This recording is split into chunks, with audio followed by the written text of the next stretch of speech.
Eu ia perguntar. Tá bom. Obrigado, meu amigo. Estou debaixo da sua ordem, vou até amanhã. Obrigado, viu? Queridos, com muita alegria, saúdo a todos com a paz do Senhor. Ainda sobre os vossos pés, eu quero ler o texto que está na carta de Paulo aos Romanos, capítulo 8, a partir do versículo 33 ao 35. Quem intentará acusação contra os escolhidos de Deus? É Deus quem os justifica. Quem é que condena? Pois é Cristo que morreu, ou antes que ressuscitou dentre os mortos, o qual está à direita de Deus e o que também intercede por nós. Quem nos separará do amor de Cristo? A tribulação, ou a angústia, ou a perseguição, ou a fome, ou a nudez, ou o perigo, ou a espada. Queiram tornar os vossos assentos, por favor. Enquanto quero agradecer a Deus por mais um ano poder participar do Congresso de Missões desta gloriosa igreja Cadever, como também agradecer o pastor Rinaldo, muito obrigado, fazendo referência da pastora Simone, pastor Suete, missionária Regina. Em vossos nomes agradeço a toda a diretoria, ao ministério, secretaria de missões, na pessoa do pastor Eliatão, pastor André e todos os demais coordenadores. Quero agradecer a Deus pela vida dos missionários. Gostaria de citar nome, mas vou usar o nome do pastor Edmilson, missionária Regina, missionária Natália. Em vossos nomes, externa a minha reverência a todos os missionários e a todos os congressistas.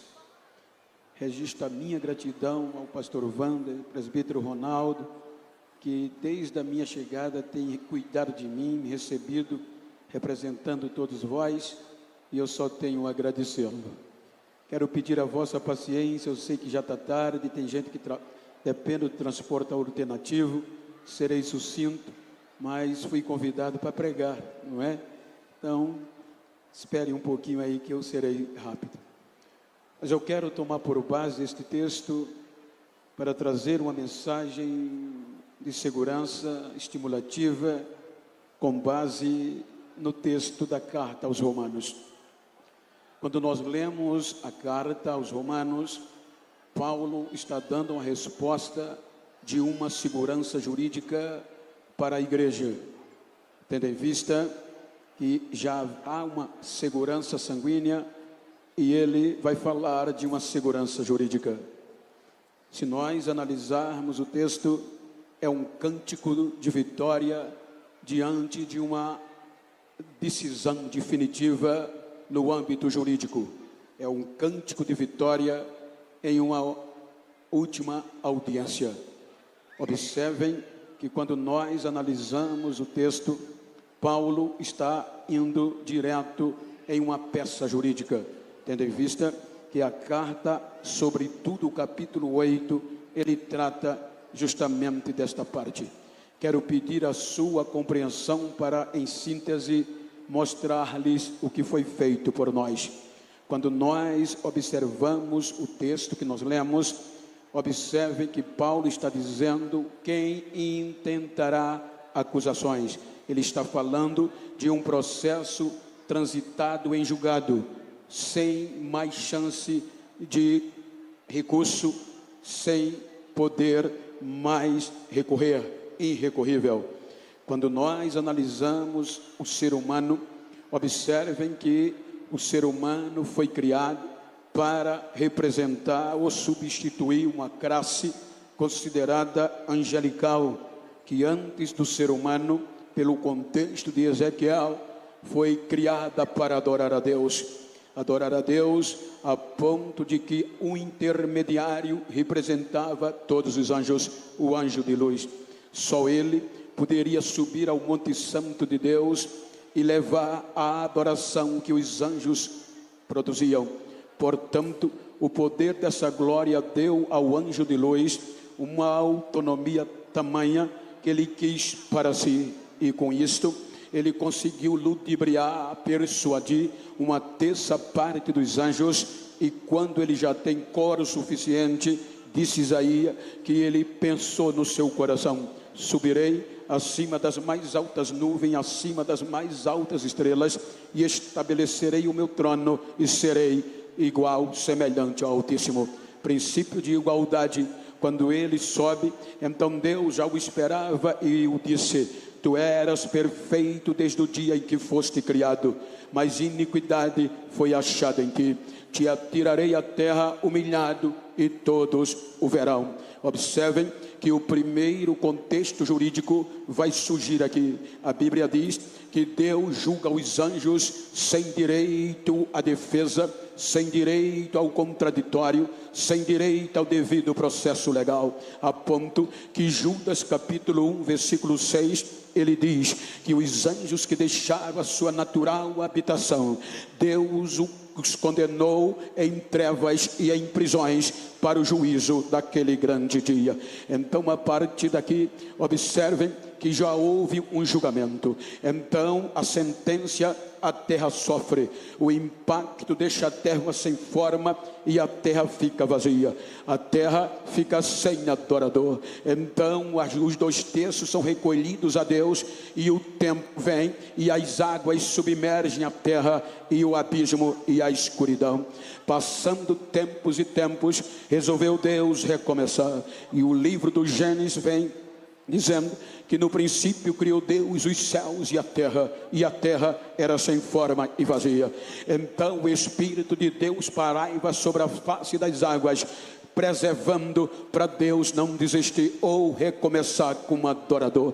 Então agora Deus vai criar o ser humano, o ser especial. Observem que a Bíblia diz no capítulo 1 do Gênesis, versículo 26, que Deus cria o ser humano à sua própria imagem e à sua própria semelhança. O interessante é que quando nós lemos o capítulo 33 de Jó, versículo 4, o escritor relata que Eliú, no seu discurso, ele discerne, ele diz: o Espírito do Senhor me formou, e o Todo-Poderoso me deu fôlego de vida.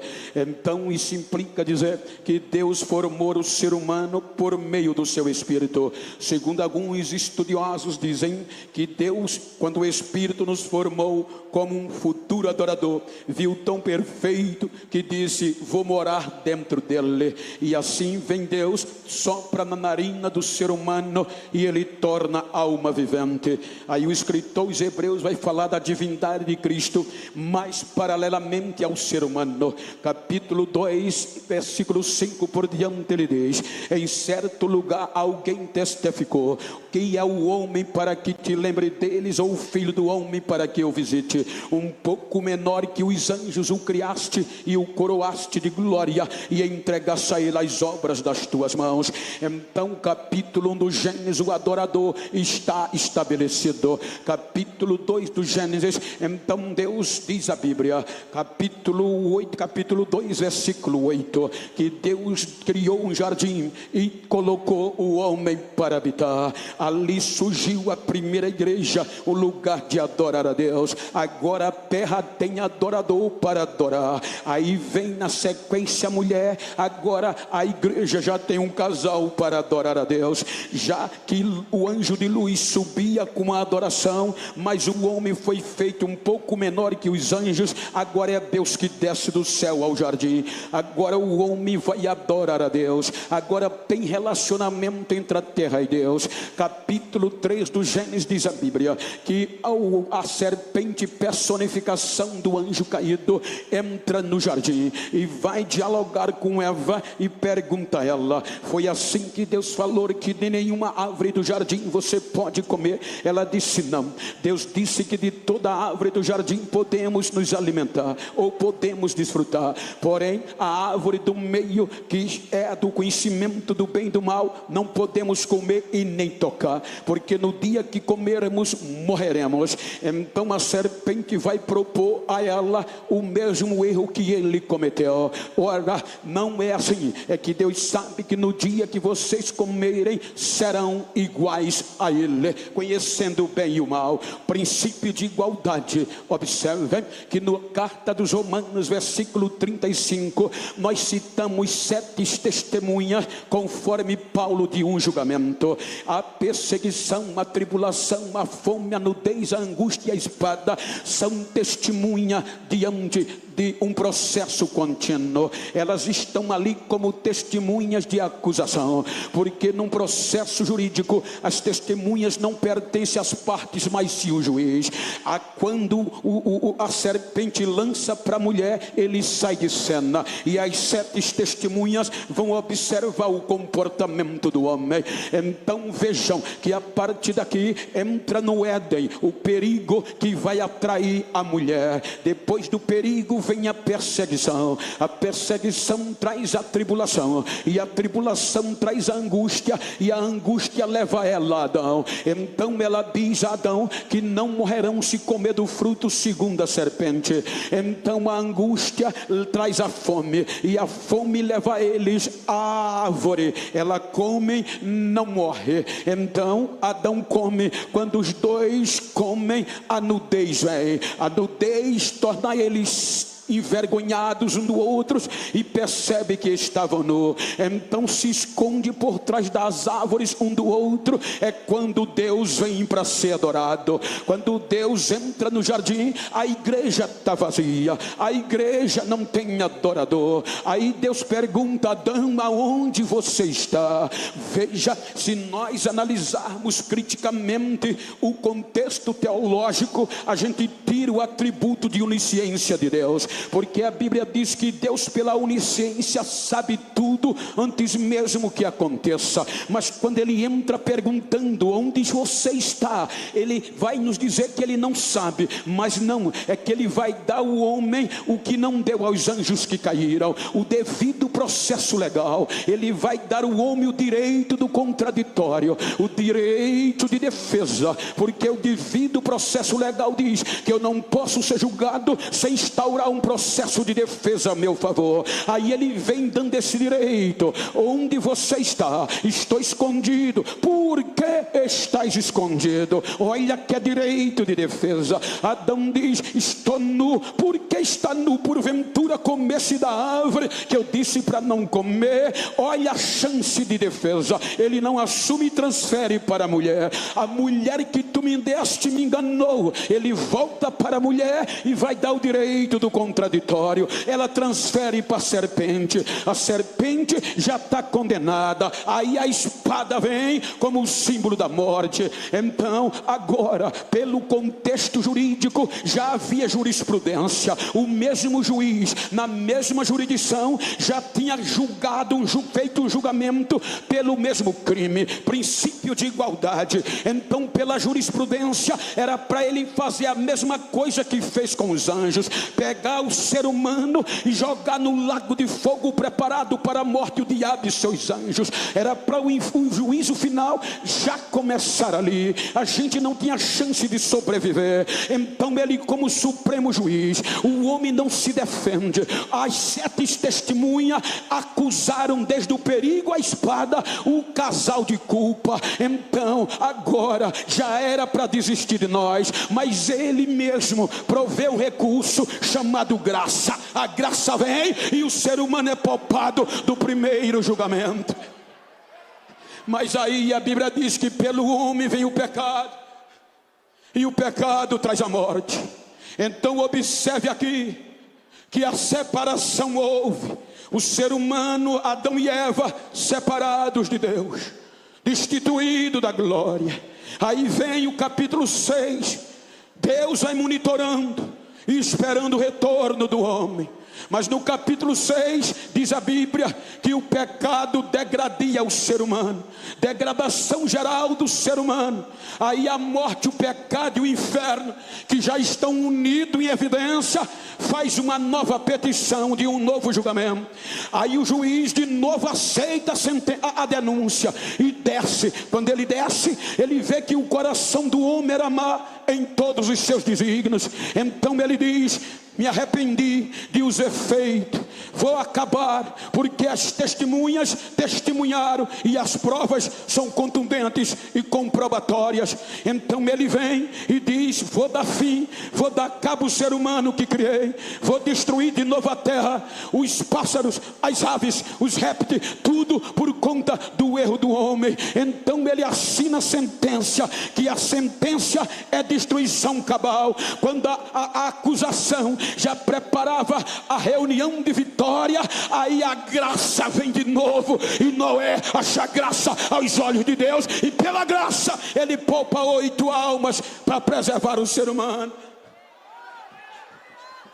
Agora as 7 testemunhas separa a geração de Adão de Deus. Capítulo 8 do Gênesis, por estas 8 almas ele recomeça do zero, com 8 almas. Mas no capítulo 11 tem uma nova audiência. A geração de Noé, o pecado vem e vence, e ele é provocado de novo como juiz supremo. Ele desce no capítulo 11 e vê que a intenção daquela geração era má. Aí agora, como havia uma aliança pela graça de não mais destruir, vem a confusão dos idiomas. Então mais uma geração é separada de Deus. Aí no capítulo 12 do Gênesis, ele vai pôr em prática o projeto missionário, a igreja revolucionária com base no Abraão. Veja que ele vai começar do zero, recomeçar um projeto. Abraão, em ti serão benditas todas as famílias da terra. O projeto missionário de resgate das nações caídas. Então veja que ele pega um útero falido, um útero na patologia, parado, estéril, sem probabilidade de dar vida. Vai começar do zero. Por Abraão ele gera Israel. Israel é o projeto menina dos olhos.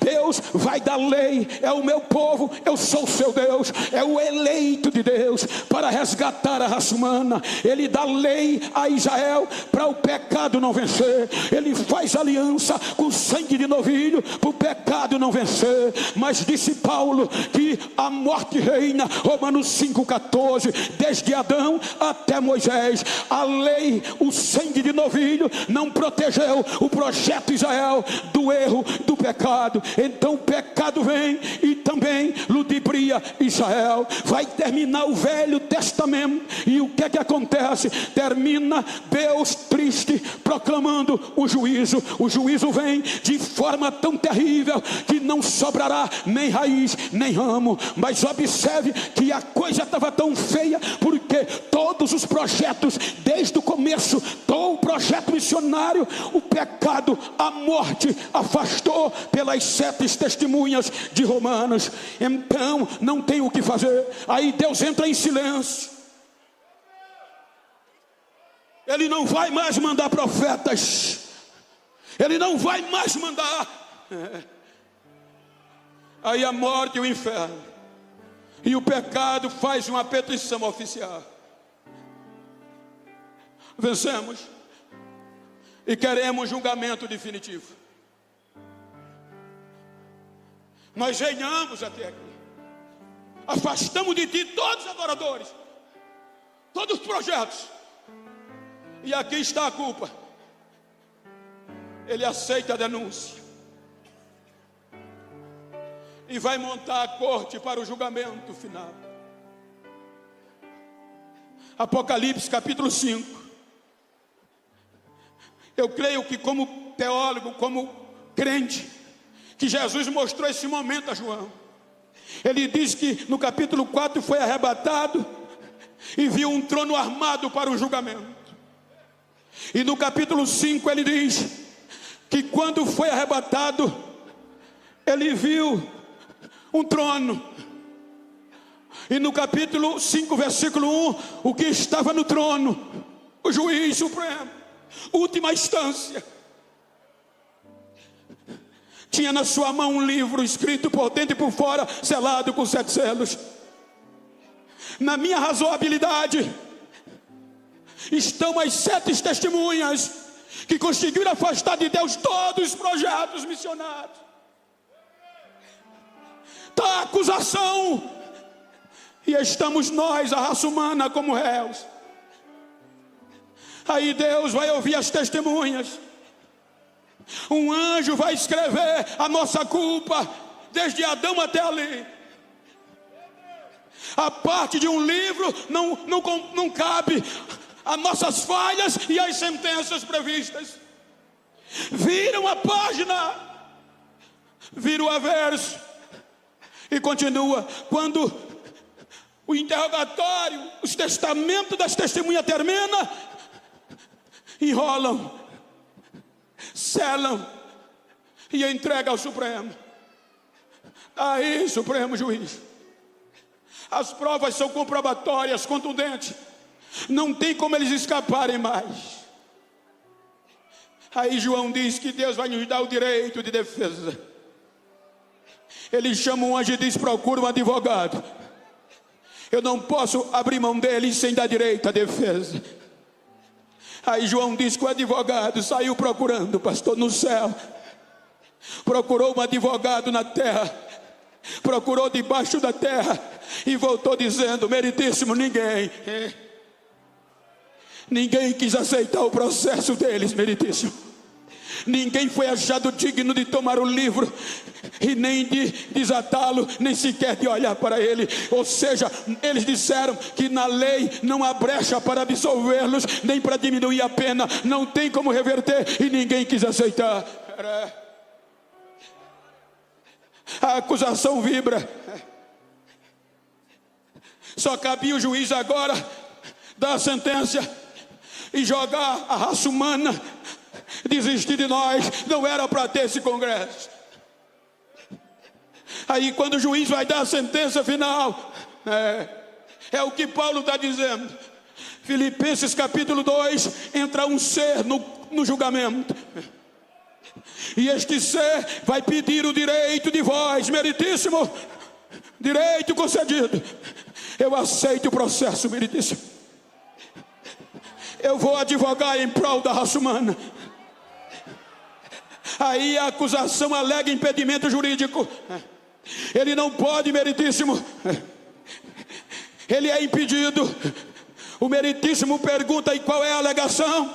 A acusação diz as prerrogativas que ele tem.